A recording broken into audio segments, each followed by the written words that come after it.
অন্যান্য কোনো সমস্যা বা ডিজিজ আছে কিনা যেটা কোষ্ঠকাঠিন্য হবার জন্য ঝুঁকিটা বাড়িয়ে দেয়? ইন জেনারেল যে কোষ্ঠকাঠিন্য বলি, সে কোষ্ঠকাঠিন্যর ভিতরেও কিন্তু বিভিন্ন প্রকারভেদ আছে। একটা হচ্ছে যে আমাদের খাদ্যাভ্যাসজনিত কারণে এখানে কোষ্ঠটা কঠিন হতে পারে, অথবা মলত্যাগ সহজ নাও হতে পারে।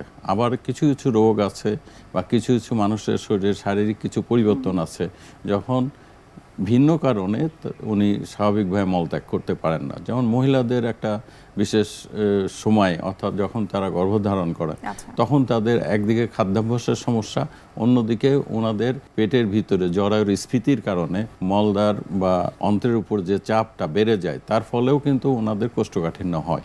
কিন্তু সেই কোষ্ঠকাঠিন্য আর স্বাভাবিক অবস্থায় যে কোষ্ঠকাঠিন্য, এটার ভিতরে পার্থক্য অতি অবশ্যই আছে।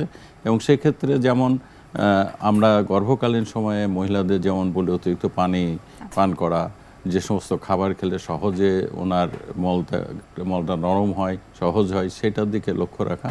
তেমনি অনেক রোগীর ক্ষেত্রে তাদের খাদ্যাভ্যাসজনিত কারণেই মলটা শক্ত হতে পারে। তখন তাদেরকে আমরা খাদ্যাভ্যাস যেমন পরিবর্তন করতে বলি, তেমন প্রয়োজনীয় কিছু কোনো ওষুধও আমরা প্রয়োগ করে থাকতে পারি।